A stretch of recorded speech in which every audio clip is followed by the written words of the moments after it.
A marca da verdadeira igreja sempre apontará para Cristo. Nós vemos a correta ordenação dos sacramentos, a fiel pregação do evangelho e a censura eclesiástica, a disciplina.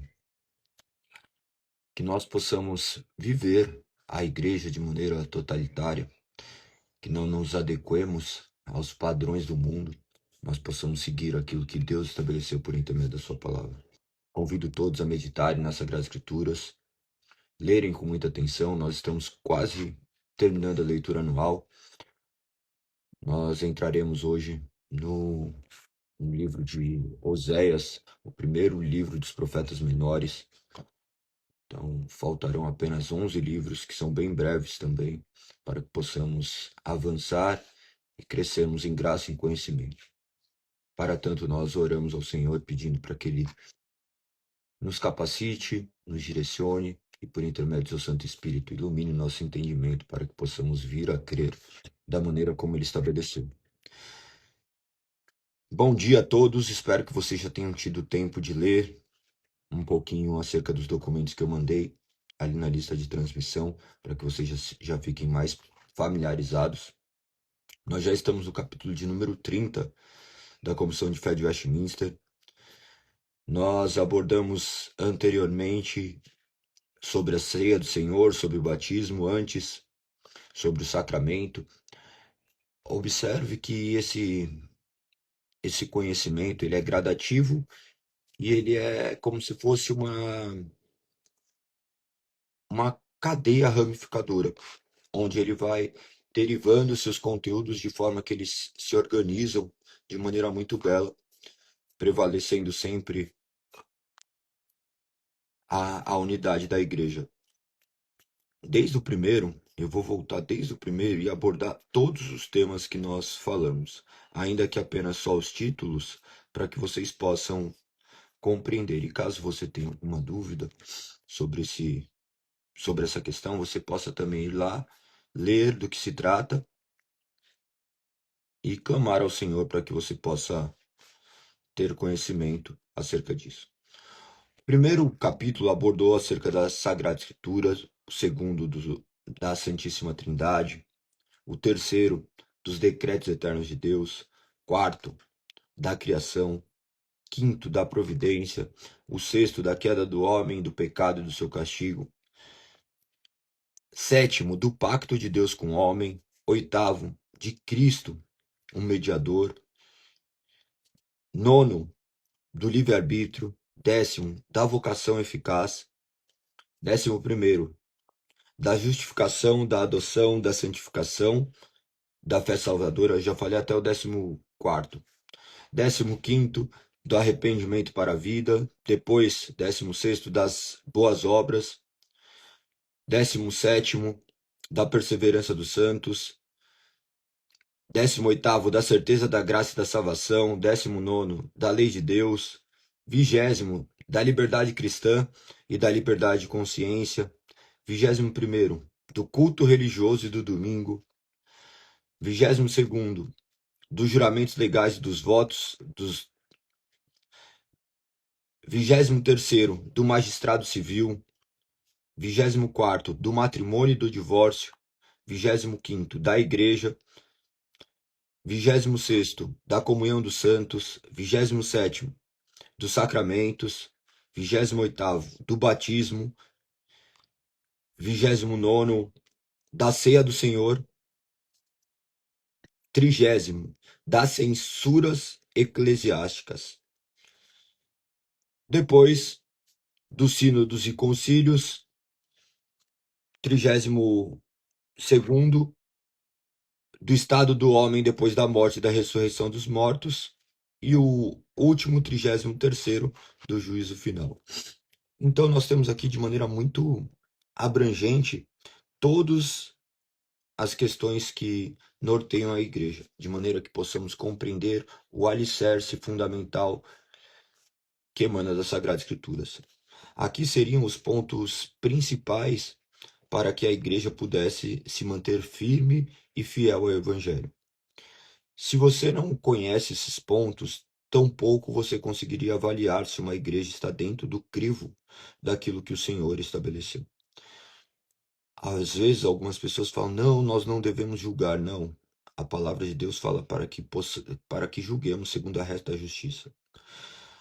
Nós não tratamos de julgar os de fora, mas aqueles que dizem estar dentro, aqueles que dizem ser irmãos, mas não são, na verdade, que estão implantando em nosso meio heresias perniciosas que, ao invés de fazer com que as pessoas sejam libertas, os tornam cada vez mais aprisionados. Então eu convido vocês a meditarem mais um dia neste capítulo de número 30, que também é breve, objetivo, mas traz conteúdos que devem ser avaliados e prestado muita atenção, sob a pena de estarmos indo contrário ao que a palavra diz e gerando consequências de morte em nossas vidas. Ai, galera, como consequências de morte? Pensa que tudo que é pecado gera morte. Não obedecer ao que o Senhor estabelece em sua palavra gera morte em nossas vidas. Gera morte, gera consequência. E as consequências sempre são danosas, dolorosas, ainda que demore tempo a aparecer, mais cedo ou mais tarde a consequência aparece. Da mesma forma que uma pessoa se alimenta mal, ela não vê a consequência no seu corpo imediatamente. Salvo algumas raras exceções. A pessoa vai se alimentando mal diariamente, na hora que você vê, ela já está em estado de obesidade, depois sedentarismo, e quando você vai ver, isso vai desencadear um câncer, vai desencadear uma doença renal, vai desencadear milhares de outras coisas. E quando for perguntar, vai falar assim: ah, o que que é isso? Da onde veio isso? Vai falar assim: não, não sei, sabe? Você não se alimentou a vida inteira bem, a consequência dos seus atos aparecerão, tal qual no nosso corpo físico, tal qual no nosso corpo espiritual. Por isso que nós devemos vigiar, nós somos 100% responsáveis. Tudo que acontece, nós seremos responsabilizados. Deus há de nos guardar, de nos proteger, e por intermédio da sua santa e soberana palavra, Ele nos direciona a observarmos qual é a sua vontade perfeita para que glorifiquemos o seu santo nome. Dentro da igreja não é diferente. Ele não aborda somente questões de cunho moral, mas de uma vida inteira. Você vai ver ele falar que sua vida pertence a ele, não só uma parte da vida, não somente sua vida espiritual, mas toda a sua vida, porque não tem como distinguir o que é espiritual do que é natural. É uma só vida. O que afeta seu corpo afeta a sua alma, o que afeta sua alma afeta seu corpo, não diretamente, mas metaforicamente. Você é um ser integral, às vezes você mal da saúde, isso deve refletir na maneira como você tem vivido espiritualmente, da mesma forma que o que você vive espiritualmente vai manifestar também no seu corpo. Preste muita atenção quanto a esses quesitos, tá? Do que se trata essas censuras eclesiásticas? As censuras eclesiásticas, ela fala dessa ordenação, dessa capacitação diante de ministros para que eles possam governar a igreja. Vocês viram acerca dos sacramentos. Os sacramentos, eles são outorgados àqueles que são os ministros que devem fazer os devidos sacramentos. Aqui, na censura eclesiástica, ele continua direcionando essas pessoas para que eles possam compreender quem são essas pessoas que devem ser capacitadas e como eles devem agir. Olha o que diz o primeiro parágrafo. O Senhor Jesus, como rei e cabeça da sua igreja, nela instituiu um governo nas mãos dos oficiais dela, governo distinto da magistratura civil. Nós já vemos que todas as instituições civis, elas elas são governadas por pessoas que estiveram ali no cargo, decorrente seja de concurso, decorrente de nomeação, mas elas governam de uma maneira sobre determinadas pessoas. Não é diferente dentro do reino de Deus. Dentro do reino de Deus, o Senhor estabelece quem serão aqueles que irão governar.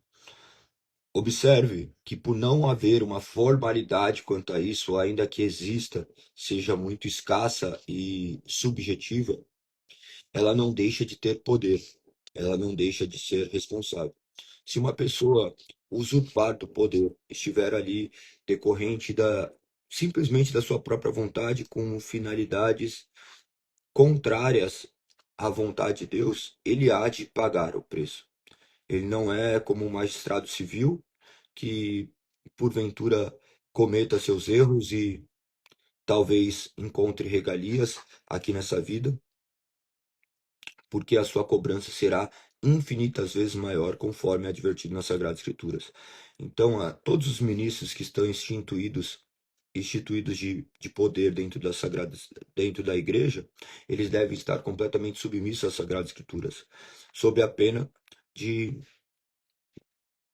sob a pena daquilo que foi instituído pela soberana palavra, e sabendo que este Deus é real, este Deus há de zelar pelo cuidado da sua igreja. Você vai ver que durante toda a Sagrada Escritura você vai ver ele preservando a, a pureza da sua igreja, ele há de enviar os recursos, e este Deus é real, esse Deus é vivo, esse Deus é soberano, e ele governa sobre tudo e sobre todos. Não se esqueçam disso. Ainda que os magistrados civis que eu mencionei aqui sejam colocados decorrentes de concursos, quem, quem é que capacita essas pessoas a passarem determinados concursos? Quem é que institui um governo sobre uma cidade? Ainda que os homens votem, quem é que capacita aqueles homens a votar? Então, de certa forma, Deus está no controle último de todas as coisas. Todas as coisas passam pelo crivo de Deus. Prestem muita atenção acerca de tudo.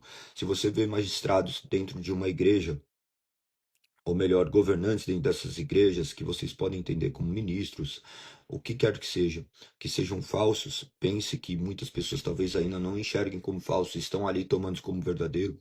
Talvez essas pessoas também sejam crentes falsos. O juízo de Deus, enviando falsos ministros, vai justamente para falsos crentes.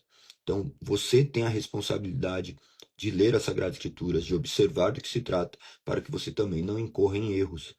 Hoje, muitas pessoas, você vê pessoas falando que são feridas com a igreja, elas não são feridas com a igreja, elas são feridas com elas mesmas, porque elas também possuem responsabilidade.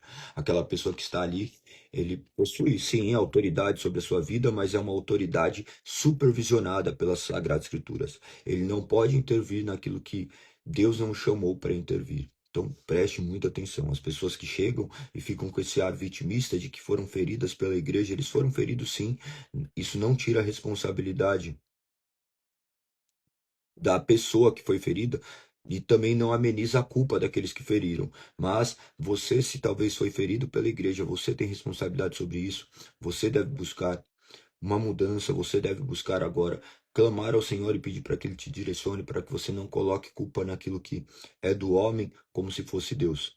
Que você possa reconhecer que você falhou em milhares de aspectos, que você se submeteu a pessoas que eram falsas, mentirosas, e que Deus possa te direcionar pelo Divino Espírito Santo agora esse estado de conciliação, e que você possa voltar a participar da igreja visível de Deus, que nós já abordamos do que se trata, da igreja física de Deus, onde você ali poderá também servir aos seus irmãos, você poderá auxiliá-los, você poderá viver de fato o que é uma igreja sob a supervisão do único pastor que nós temos, que é nosso Senhor Jesus Cristo. Nós estamos incumbidos, sim, de uma responsabilidade, mas de uma responsabilidade temporal. Durante um tempo, serei pastor, daqui a pouco minha vida se esvai e eu cairei no esquecimento, e essas pessoas ficarão marcadas para sempre com o Evangelho, sequer lembrando de quem o proclamou, mas nunca se esquecendo daquele que o salvou, daquele que os chamou das trevas para a maravilhosa luz. E este deve ser única e exclusivamente Cristo Jesus, sem ao qual nenhum homem verá a Deus. Então nós vemos que Jesus, o Senhor Jesus, como rei e cabeça de sua igreja, ele institui um governo nas mãos desses oficiais que é completamente distinto da magistratura civil. Você vai encontrar uma série de versos que apontam isso, primeiro apontando para Cristo e depois apontando para esse governo. Leiam com bastante atenção do que se trata, mas em 1 Tessalonicenses vai ter, no capítulo 5, vai falar: irmãos, honre seus líderes na obra do Senhor, eles trabalham arduamente entre vocês e lhes dão orientações. A questão dessa questão de honra não está atrelado a você fazer uma idolatria, mas para que haja respeito, para que haja submissão, sabendo que se esse poder emana de Deus, a submissão não está sob o poder de um homem, mas sobre aquilo que Deus derramou sobre ele. Da mesma forma, a submissão num relacionamento onde o homem é o cabeça, a mulher está sob a mesma missão, ali os dois, um se sujeitando ao outro, de maneira de qual eles caminham sob a direção do que o Senhor estabelece.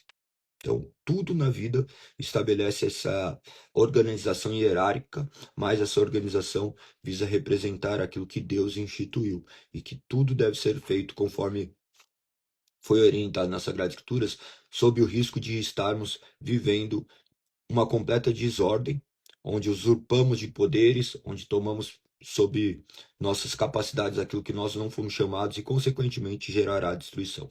1 Timóteo capítulo 5, verso 17 diz: os presbíteros que fazem bem seu trabalho devem receber honra redobrada, especialmente aos que se dedicam arduamente à pregação e ao ensino. Você vai ver uma série de versos que apontam nesse sentido. 1 Coríntios capítulo 12, verso 28 diz: Deus estabeleceu para a igreja, em primeiro lugar, os apóstolos, em segundo, os profetas, em terceiro, os mestres, depois os que fazem milagres, os que têm dom de cura, os que ajudam os outros, os que têm dom de liderança, os que falam em diferentes línguas.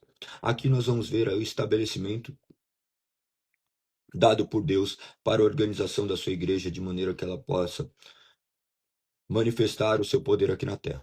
No parágrafo 2, você vai ver: a esses oficiais estão entregues as chaves do reino no céu.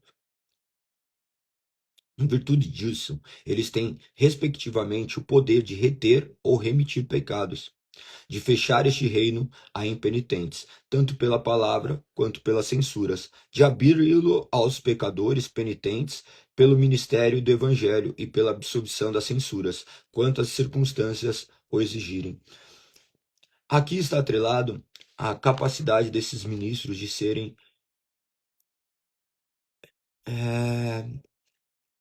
supervisores, pode ser colocado essa palavra, mediadores também, mas isso daí se confunde muito com Cristo, nosso único e suficiente mediador, mas capacitado por Deus a também fazer essa mediação com o homem. Haja vista que Deus não fala com o homem de maneira física. Ele se manifesta por intermédio da sua palavra e por intermédio de seus ministros, os quais eles são capacitados a instruir este povo, a direcionar a verdade do evangelho. De forma que todas as crenças também adotam isso, tá? Todas as crenças chamam um homem para ser um mediador. Você vai ver em qualquer religião, as pessoas não adoram de maneira única e sozinha. Todos passam por um mediador. Você vai ver o budismo, por exemplo, que é algo que não é considerado uma religião como estilo de vida, mas você vai ver um mediador ali como por intermédio daquele que está instituído como Buda, o Siddhartha Gautama, que foi o primeiro. Depois você vai ver uma série de outros monges que estão ali também encarregados de trazer mais clareza. Então, sempre vai existir, seja numa religião de matriz africana, você vai ver um pai de santo, você vai ver outras pessoas, você vai ver em qualquer crença, você vai ver a presença de um homem. Mas todas as religiões, elas fazem essa ligação com o divino por intermédio de homem. Mas a questão é, estes homens estão submissos ao quê? Nós que estamos aqui, ordenados pelo Senhor, capacitados pelo Senhor, submissos a uma palavra do qual todos podem olhar e falar assim: você é um ministro falso. Todos podem olhar, todos que estão aqui na live, se eu estiver ensinando algo que é contrário à palavra, todos possuem o direito de vir e falar comigo a respeito disso. Todos, todos, todos, todos devem chegar e falar assim: não, Galego, você está errado, segundo as Sagradas Escrituras. Olha aqui, o que você está fazendo fere o que as Sagradas Escrituras dizem, que você se arrependa. E caso eu não escute, você tem todo o direito de ir lá na minha congregação, pegar e falar assim: é o seguinte, vocês estão seguindo um líder falso, para que aquelas pessoas sejam advertidas, porque você também tem responsabilidade sobre isso. Você também deveria fazer isso. Então, de certa forma, esse contato é mútuo. Todos possuem responsabilidades, alguns mais, alguns menos, mas dentro da congregação, essas pessoas, eu no caso, seria responsável por aquelas vidas que estão ali. Eles estão vivendo de maneira impenitente ao Senhor, eles devem ser advertidos, porque isso gerará morte na vida deles. Isso invariavelmente vai prejudicá-los em algumas áreas das suas vidas, decorrente da sua desobediência. Vocês viram recentemente um humorista, ele chegou, estava fazendo um stand-up e ele perguntou, ah não, quem tem alguma religião aqui? Daí a pessoa, daí você que é evangélico? Daí o cara falou, ah, eu sou. Daí ele falou assim, ah, bonito, bebendo aí, né? Não que beber seja pecado, não vou entrar nessa questão, porque a bebida, o que é condenado é a embriaguez, mas enfim, ele estava ali bebendo, e isso foi uma deixa para o humorista falar com ele, ah, você é evangélico, então você respeita bem a sua religião, né? Por quê? Observe que aqueles que são considerados cristãos, eles possuem marcas que as pessoas construíram, porque eles não conhecem as Sagradas Escrituras, eles não sabem do que se trata. Mas todos sabem que a bebida é algo completamente degradante, é algo que destrói famílias, é algo que causa milhares de mortes. Então ele já pressupõe que uma pessoa de Deus não deveria estar ali nem brincando com aquele veneno, porque aquele veneno pode matar e mata milhares de famílias, destrói milhares de famílias, principalmente no cenário que nós estamos inseridos. Talvez em outros países isso não seja tão repugnante, porque eles possuem uma cultura diferente, mas hoje você vê pessoas que quantas famílias são destruídas por conta do álcool? Talvez a sua família foi destruída por conta do álcool. Você teve milhares de experiências péssimas por conta do álcool e você sabe o mal que causa. Então, tomado dessa visão, aquele homem que está ali fazendo humor, ele pega e começa a apontar para esse homem que estava ali na plateia e fala assim: é que eu não sigo direitinho. Ele fala assim: como assim você não segue direitinho? Ele eu não sigo direitinho. Ele, então você simplesmente segue por quê? Ele fala assim: porque eu sou filho de crentes. Ah, daí meu pai me levava, então eu falo que eu sou, mas eu não sigo. Daí a mulher tava do lado dele e falou assim: ele não segue, a gente não segue assim. Falei assim: você é o que dele? Mulher. Ah, tá. Vocês são casados? Não, a gente mora junto. Falei assim: nossa, você segue direitinho mesmo que a palavra de Deus diz. Falei assim: mas como assim? Não, a gente tá casado. Falei assim: mas vocês estão casados? Segundo a palavra de vocês, daquilo que vocês dizem crer. Então eles são exortados em meio àquele caos de forma que mesmo ali você vê Deus utilizar de palavras para fazê-los pensarem acerca da vida que eles vivem e da maneira como eles se representam Deus aqui na Terra. Você é representante de Deus aqui na Terra. Se você se diz ser cristão, o nome que você carrega milhares de marcas. Ele foi desprezado nesse mundo, mas acima de tudo, nós carregamos uma distinção deste mundo, porque primeiro que nós não pertencemos a este mundo. A palavra fala que nós somos peregrinos nessa terra. Você carrega uma extrema responsabilidade. Por isso que antes de você responder qualquer pessoa, antes de você agir, você deve ter clareza do título que lhe foi outorgado. Você é chamado de filho de Deus. Filho de Deus. E quando nós olhamos para um filho, naturalmente nós olhamos para um pai. Você, por mais que tenha maturidade, você vê uma criança fazer determinada coisa e você olha e fala assim: ixi, eu consigo conhecer quem é o pai dele. Eu já consigo ter pelo menos direcionamento de quem é o pai.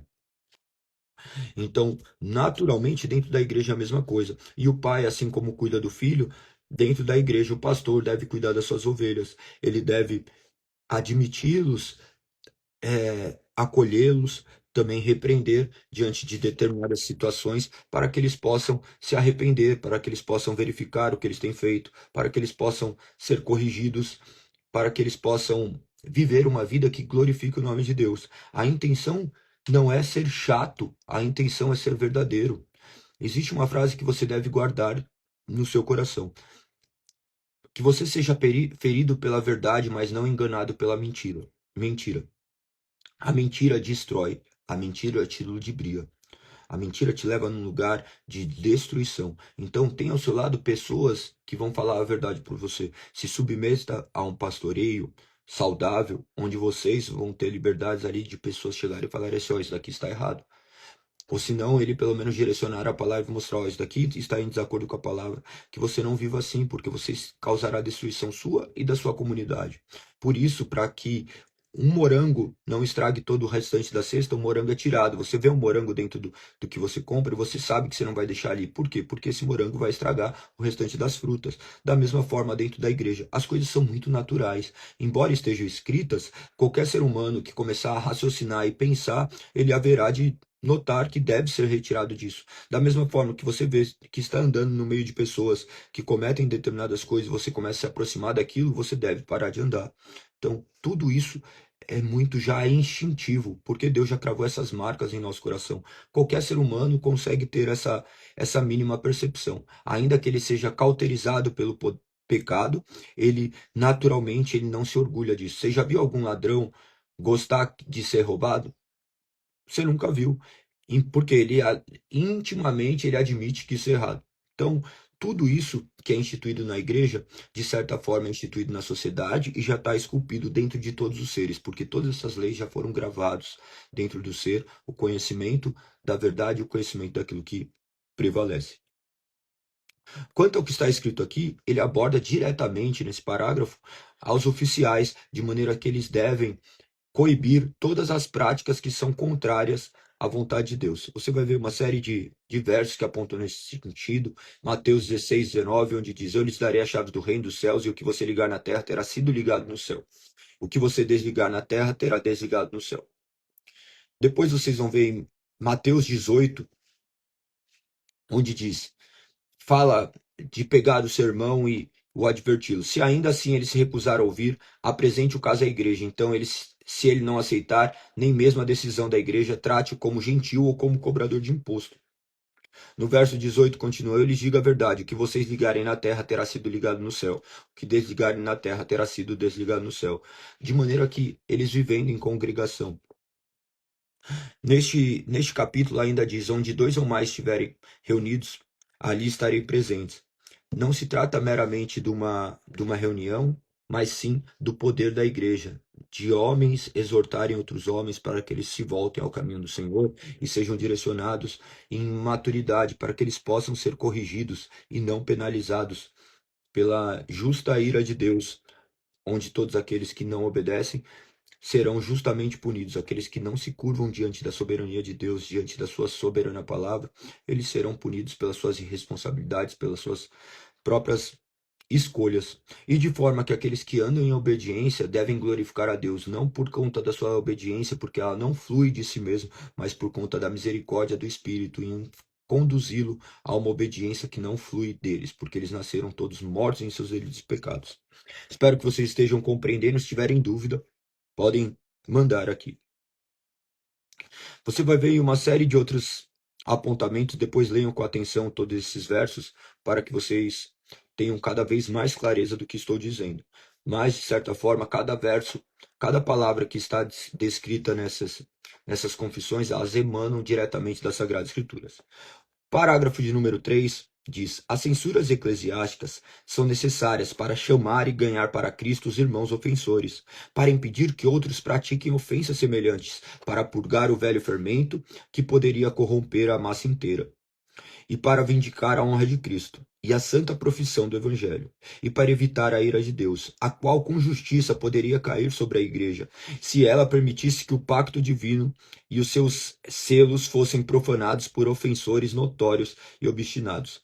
Você pode pegar como exemplo 1 Coríntios capítulo 5, onde um homem, onde praticavam muito imoralidades sexuais, naquele cenário de Corinto, existia milhares de coisas que eram repugnantes. Imagina que ela era como se fosse uma cidade portuária que passavam pessoas de várias etnias, comerciantes, era uma bagunça, era um verdadeiro caos. Tanto que essas cartas de Paulo a Corinto são cartas assim que visam muitas correções, porque no meio deles existia muito erro. Você vai ver de um homem que se relacionava com a mulher do próprio pai, até é considerado a madraça. Então, esse homem é conduzido a uma correção.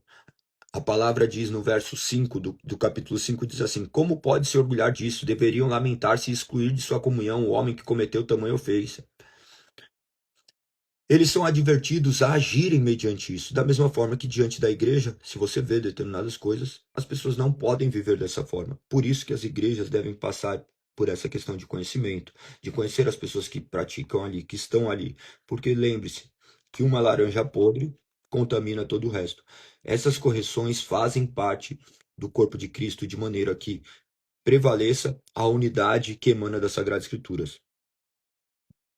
Sempre vai haver essas advertências nas Sagradas Escrituras. Olha o que diz em 1 Timóteo capítulo 5, verso 20. Aqueles que pecarem devem ser repreendidos diante de todos, o que servirá de forte advertência para os demais. Em 1 Timóteo capítulo 1, verso 20 diz: E meu e Alexandre são dois exemplos. Eu os entreguei a Satanás para que aprendam a não blasfemar. Então você vê em todo o tempo essas correções serem exercidas dentro daquelas comunidades e hoje também deve ser feito. Então, ore ao Senhor para que você seja corrigido, para que você não viva no seu erro de maneira confortável, porque o seu erro te levará para um abismo, para uma morte que ainda não seja real, para que você sinta dores. O pecado, ele te dá a ilusão de prazer, mas lá na frente ele cobra. A felicidade, você tem que pagar ela com suaves prestações para depois receber. Você paga o preço antes, a felicidade. Para você, por exemplo, ter um corpo e você se olhar no espelho e ficar orgulhoso disso, você vai ter que pagar um preço antes. Você vai ter que treinar, você vai ter que se alimentar bem, você vai ter que tomar cuidado com determinadas coisas. E depois a felicidade, você ter um corpo saudável, só aparecerá lá na frente. Mas agora, o pecado, você paga o preço somente depois. Você usufrui para depois pagar. Você pega e usufrui do pecado da gula, da, da desobediência, de todos os pecados. E você vai ali no primeiro momento parece ser bom, mas depois a conta vai chegar. E quando essa conta chegar, você está disposto a pagar esse preço? Você está disposto a ser corrigido? Então pense muito bem a questão disso. Você vai e faz milhares de coisas sua vida inteira, mas cedo ou mais tarde vai chegar. Ah, eu fumei a vida inteira, não aconteceu nada. Eu fumei um cigarro, não estou falando. Lembre-se, um cigarro é tão ruim quanto uma comida que deturpa. Você não deve fazer nenhum dos dois, quanto a bebida, mas a questão é, você maltrata seu corpo inteiro usufruindo desse prazer, depois vai vir seu corpo completamente tomado, seu pulmão tomado por uma infecção, e você daí é condenado pelos médicos falando assim, você não vai ter mais vida. Você usufruir do prazer e depois você está disposto a pagar o preço. Da mesma forma, a igreja funciona da mesma forma. Mas isso é instituído por Deus de maneira de serem corrigidos e direcionados para a honra e glória do nome dele. Então pense muito bem a respeito disso. Quando ele fala dessas correções, ele fala de correções pontuais. Diversas coisas que são erradas devem passar sob o crivo de um pastoreio, seja dos seus irmãos, seja depois dos ministros. Você viu que ali em 1 Coríntios capítulo 5 já era algo muito grave, que todos já sabiam. Fala assim, olha aquela igreja completamente mundana, olha o que acontece dentro dela. Paulo olha e fala assim, tá errado isso daí. Imagina que teve que mandar uma carta, então já era falado, eles devem ser corrigidos. Hoje acontece muito isso, você vê pastor no seu quinto casamento, o que é um completo absurdo, um homem que se divorcia, ele não tem mais o direito de pastoreio, ele deve abandonar seu ministério. Vocês ainda continuam frequentando lugares que pastores foram divorciados, que estão ali ainda frente aos seus ministérios, do qual não existe mais o favor de Deus sobre aquela vida. Ah, mas aconteceu milhares de coisas, se não foi uma causa legítima, e ainda até mesmo com causas legítimas, eu tenho minhas ponderações, eu não consegui validar o ministério pastoral decorrente disso, ainda que Deus possa ter misericórdia, eles possam se arrepender, mas ele não deve mais exercer o pastoreio. Tem uma série de questões que são bem peculiares e daí tratadas em níveis um pouco mais avançados, mas que vocês talvez não tenham enxergado isso. Tem um monte de pessoas aí que viveram adultérios recentes e já estão com seus ministérios, justamente porque ele é muito atrativo, mas a Bíblia e a palavra de Deus nunca vai ser atrativa. Nunca vai ser atrativa. Nós somos inimigos de Deus. A palavra nos reprime, a palavra nos prende, a palavra nos direciona. Tal qual você nunca achou seu pai muito atrativo, porque seu pai era aquela pessoa que falava o que você não deveria fazer. Você preferia o pai do seu amigo, que o pai do seu amigo é muito mais legal do que o seu. Somente depois, entendendo do que se tratava, você fala assim: glória a Deus por meu pai ter me cuidado de mim. Então a igreja tem essa função de acolhimento e de cuidado. Parágrafo de número 4. Para melhor conseguir esses fins, os oficiais da igreja devem proceder dentro de seguinte ordem, segundo a natureza do crime e demérito da pessoa: repreensão, suspensão do sacramento e ceia do Senhor e exclusão da igreja. Eu abordei uma série de coisas civis para que vocês possam entender como funciona a igreja. Mas dentro da igreja funciona da mesma forma. As pessoas que estão agindo errado, eles serão corrigidos da mesma forma que dentro da sociedade. Se uma pessoa faz alguma coisa, ela vai para uma reclusão, existem graus de punições que visam a correção daquelas pessoas. Correção daquelas pessoas para que elas não sejam entregues a Satanás, para que eles sejam punidos na terra, para que não sejam punidos na vida eterna, para que possa gerar arrependimento e posteriormente eles se arrependerem e serem novamente integrados ao corpo da igreja. Então nós nos preocupamos com essas vidas. Nós desejamos que todos escutem o evangelho, que todos tenham a oportunidade de refletir acerca das suas escolhas, das suas atitudes, para que eles possam verificar o amor de Deus sobre a vida deles. O amor de Deus que é manifesto por intermédio das suas palavras, por vezes duras, por vezes através de correções, mas sempre visando a correção daquela vida. Lembre-se de Judas, que era impenitente. Ele estava ali até o último momento, até a ceia do Senhor, teve seu pé lavado. Teve seu pé lavado por Cristo. Comeu do pão que foi partido, mas nunca fez parte. Mesmo advertido, ele continuava a insistir em caminhar pelo seu lado. Se você, porventura, tem sido advertido, você tem muita chance de não ser um Judas. Ainda é tempo de você se arrepender, de você se voltar ao caminho do Senhor. Por isso, preste muita atenção com tudo que tem acontecido. E zele por uma igreja que vai haver correções, que vai haver uma disciplina, porque isso manifesta amor. O amor de Deus corrige. Você vai ver durante todas as Sagradas Escrituras o povo ser corrigido. Vocês acabaram de ler Daniel. Nós terminaremos hoje de ler Daniel. Vou ter que abordar até muito rápido sobre isso. Vocês vão ver que ali Deus colocou eles em um outro lugar, um outro cenário, mas manifestando aquela punição daqueles povos que não obedeceram e Deus guardando aqueles que pertenciam a Ele, mesmo no cenário estrangeiro. E aquele no cenário estrangeiro, mesmo aquelas pessoas que não serviam aqueles deuses, o Deus, único Deus soberano, serviam outros deuses, foram punidos por Deus, foram chamados a uma correção, uma advertência, de maneira que depois eles vieram e se prostraram diante da grandiosidade desse Deus. Então a Bíblia está intimamente ligada e tudo converge para um pai amoroso que visa corrigir os seus filhos, e a maneira de correção é por intermédio de palavras, por intermédio de dores, mas também por intermédio do seu amor, que nada é por dor, sempre é pelo amor. As pessoas falam, ou você virá pela dor ou você virá pelo amor. Sempre é o amor, porque a dor, a ferida que é causada por amor é melhor do que abraços e beijos falsos. Que você possa enxergar dessa forma, que você possa compreender o que Deus almeja da sua vida por intermédio único e exclusivamente das Sagradas Escrituras. Leia essas confissões para que vocês tenham clareza do que a história nos guardou. Essa história que não é resumida nessa confissão, mas que sim emana das Sagradas Escrituras, do quais apontam diretamente para esses pontos que são aqui resguardados, que estavam completamente perdidos, entregues a homens a vontade de fazerem o que queriam. E Deus, de maneira soberana, enviou providências, mandando resgate por intermédio de homens piedosos que agora respeitaram as Sagradas Escrituras, estabeleceram pontos que foram primordiais, verdadeiros marcos, de maneira que agora todos podem ser corrigidos e direcionados para que Deus os guarde. As Sagradas Escrituras retratam esse tempo também, igualzinho aconteceu também na Reforma Protestante. Você vai ver o povo desobedecendo, sendo perdido, e depois, por intermédio de Esdras e Neemias, serem resgatados, uma reconstrução, e o homem continua sempre nesse ciclo infinito de erra, e Deus tem a misericórdia. E Deus manifestou a sua misericórdia por intermédio de Cristo. Cristo que foi revelado nesses 4 capítulos que nós vemos, vocês vão ler ali de maneira muito clara no capítulo 10 da visão do mensageiro. Você vai ver tudo o que estava acontecendo, essas promessas que apontavam sempre para Cristo. Capítulo 10 e 11 de Daniel, os 4 capítulos de hoje, vocês vão ver,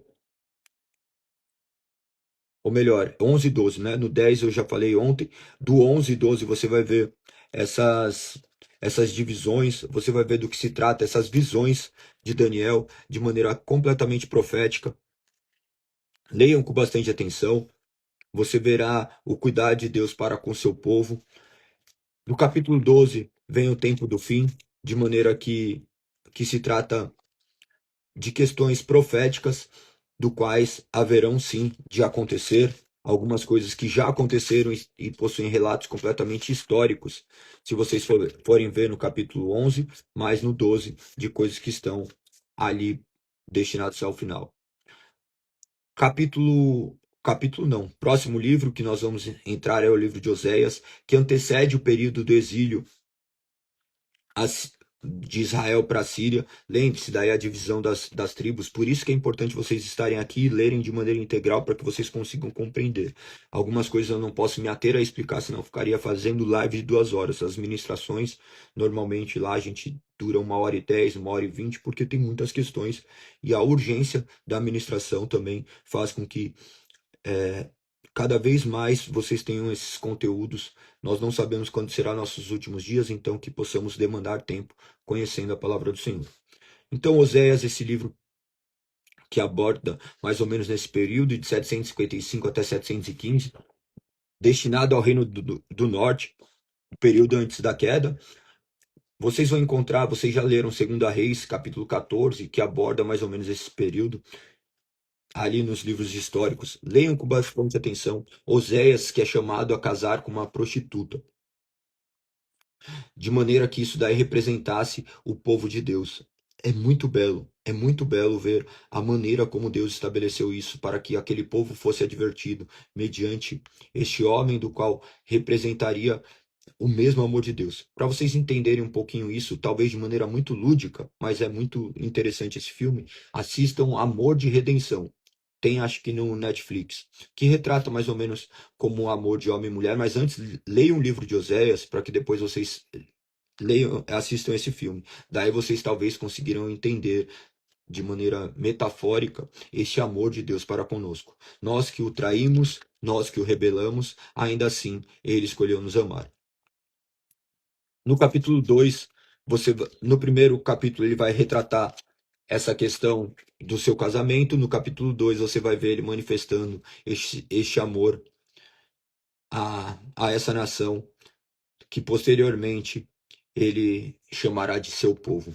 O povo que ainda assim o negando, ele escolhe entregar o seu filho para morrer na cruz, para habitar dentro de nós por intermédio do Espírito Santo, nos tornando aquilo que nós não conseguiríamos nos tornar sozinhos, fiéis a Deus.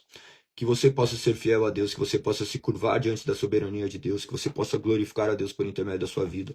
Oro para que Deus penetre o seu coração, te chame das trevas para a maravilhosa luz.